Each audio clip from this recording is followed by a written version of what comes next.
Alright guys, so we have a Speed Queen and you heard the noise.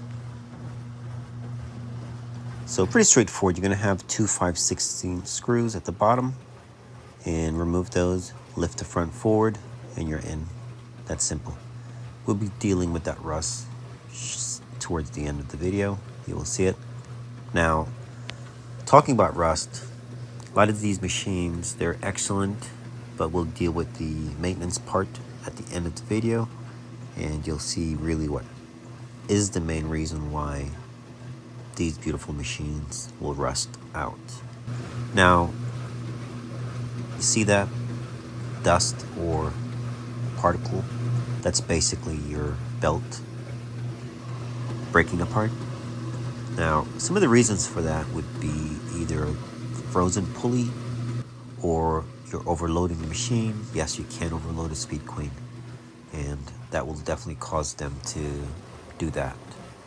So we're going to be taking off the pump. That's going to be our first order of the day. And I was basically running the machine trying to get it to, I guess, mimic the sound that the customer sent me, but I wasn't able to. So excellent machines, by the way. I love Speed Queens. They are heavy duty and they run longer. In fact, this washer first service and it's been 7 years. So it shows the longevity of these machines. So right now, when you're changing anything on these, go ahead and change the idler pulley and the belts. If you're going in this deep, you might as well get everything done and get it fixed. All right. So I'm going to be jumping in shortly as we go through the repair. A lot of it is just pretty much you can just watch and follow along. That's the easiest clip to remove. It's the front. You push and you pull. The second one to the right is a little bit harder, but still not too bad. Now I'm using a hook and you're pulling the hook towards you and then you push the bottom of the clip out and that releases it from the bottom. Not a lot of space to actually show, so hopefully you can see what I'm doing. It's just the clip being pushed in as you pull the bottom out. There it goes.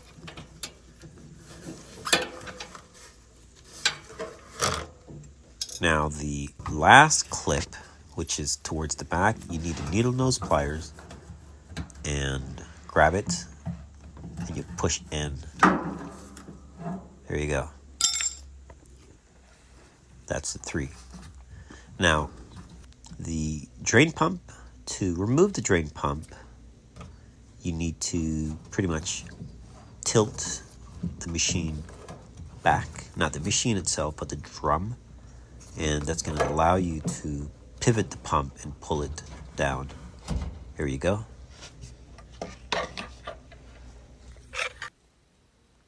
Yep, I'm pushing back, showing you. And now going back down, and we're going to reach under and move the pump so you can get the belt off. Now the belt comes off pretty straightforward. And use a zip tie, guys, to secure the pump. Don't push too hard, but just enough so you have some access to remove the old belt.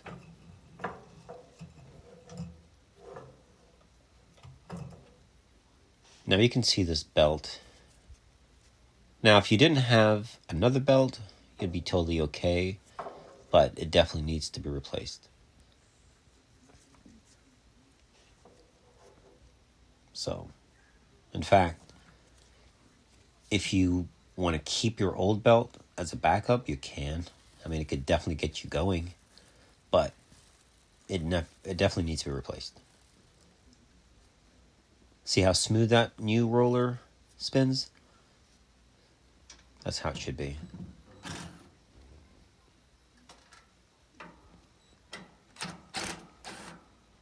So we're removing the capacitor and cover, and that gives us more access to be able to pull the motor bracket assembly out. Now, be super careful with the capacitor. Don't lose that 5/16 screw when you remove it.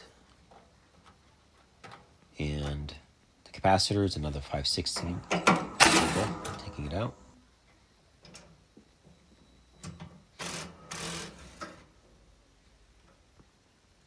Screw fell underneath. Don't lose it.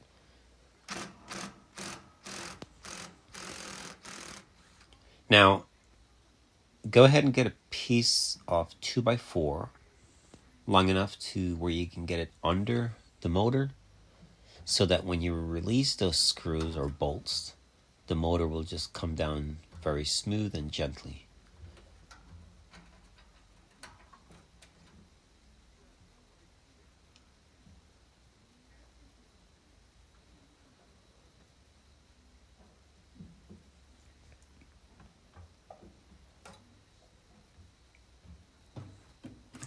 Be careful as you wiggle the motor out.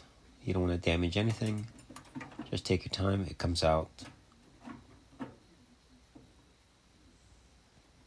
You do have a harness up there you need to squeeze and push out, and that's going to give you more room to go ahead and fully extract the motor. Don't forget to plug it back in.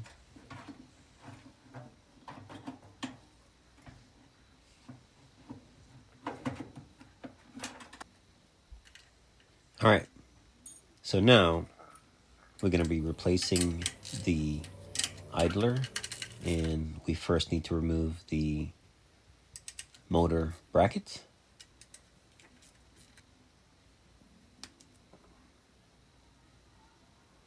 And go ahead and do a small mark just so that you have some directional once it's time to put the bracket back on. It makes it a lot easier. Sometimes you start taking things apart and you kind of forget how it was, so it just gives you a little marker. Now the green ground strap, that does help, so it's to the right while the machine is out, so, or the motor is out. Now we're flipping it upside down so that we have access to remove. You're going to need to use a spanner and also another socket. You can use your drill.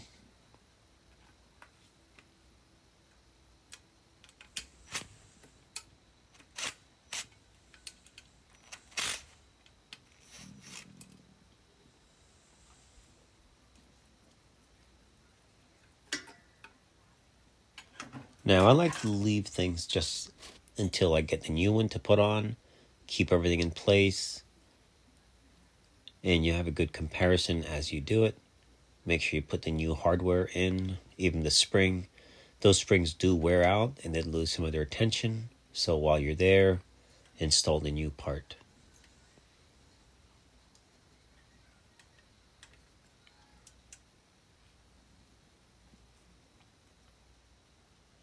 Again, same procedure.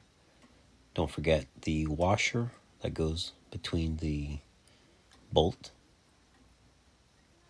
and the idler arm.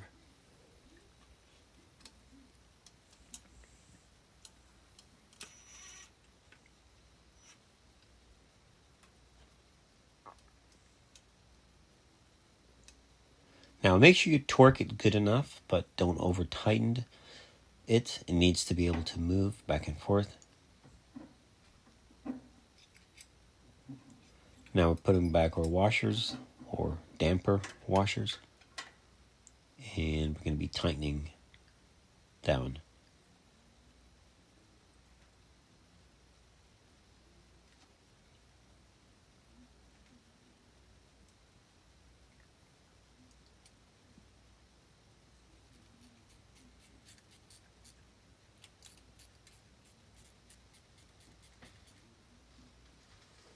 Don't forget your ground strap.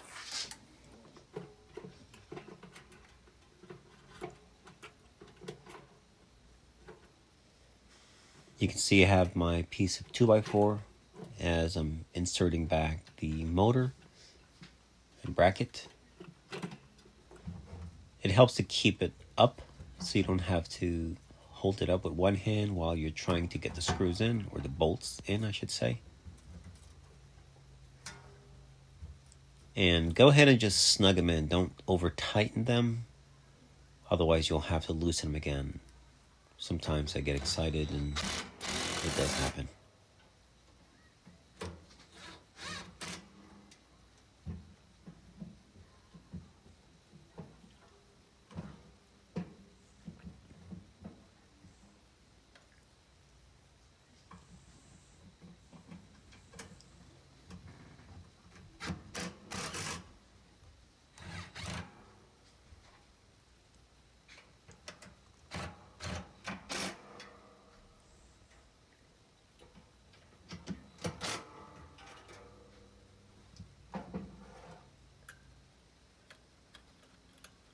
Now the capacitor with the bracket, I'm speeding it along here, but pretty straightforward. You just follow how you took it apart and it goes back on just fine.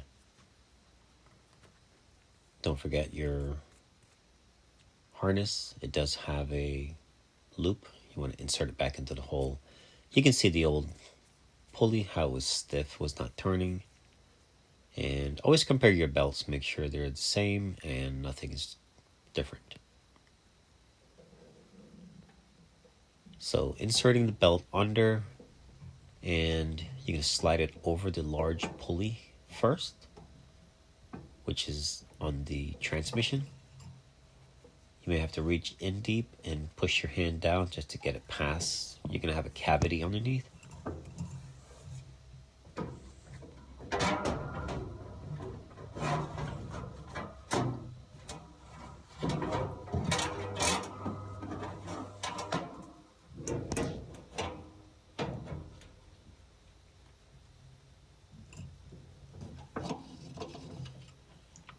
Alright, that's the big pulley. And now it's going over the motor pulley. And if you notice, now we're going to slide it behind the idler pulley. You can push the belt and just slide it under it. There you go. Belt is on. Now all we have left is the spring. Now I use a hook and you pull.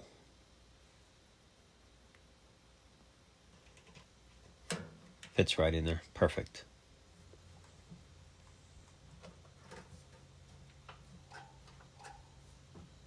And always check your work, make sure everything's nice and tight. Now you're going to push back on that drum and slide the pump under. Now the belt is going to be entering, but if you raise it far enough, push it back far enough, you can get the pump leg right under the belt.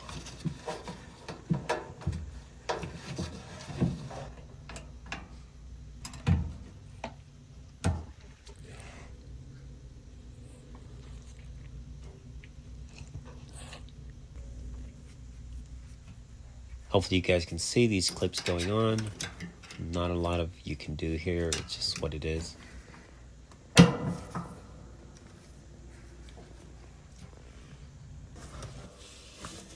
Now this was the hardest one to put on. Needle nose pliers. Now the rear clip here is probably the hardest one to get on. So best way to do it, using needle nose pliers and grab the bottom of it and basically just pull it down as you pop it on, as you can see. Now always check your work, make sure everything's nice and tight. Check the belt, all that stuff. Now don't forget the harness. You're going to need to get that harness back into its place. And of course the capacitor is now secured. Make sure you put it back. That protects it from water or any kind of moisture.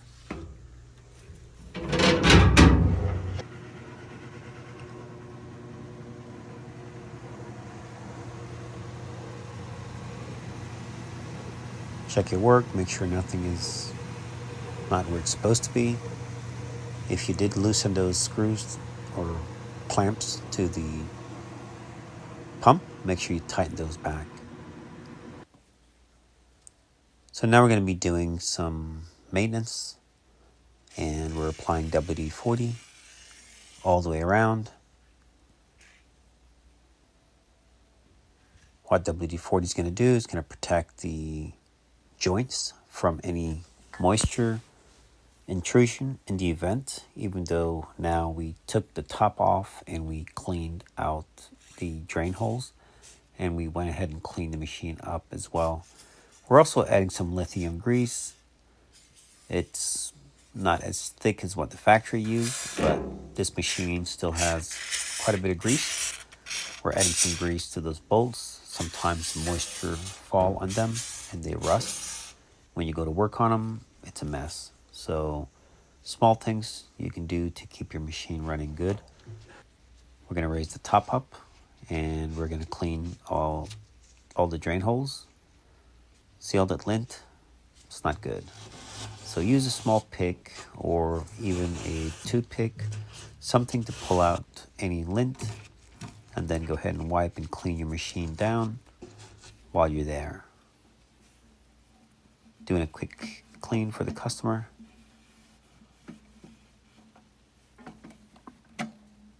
Go ahead and remove the softener and get that cleaned as well. The customer was actually washing that as I was doing my cleaning or maintenance.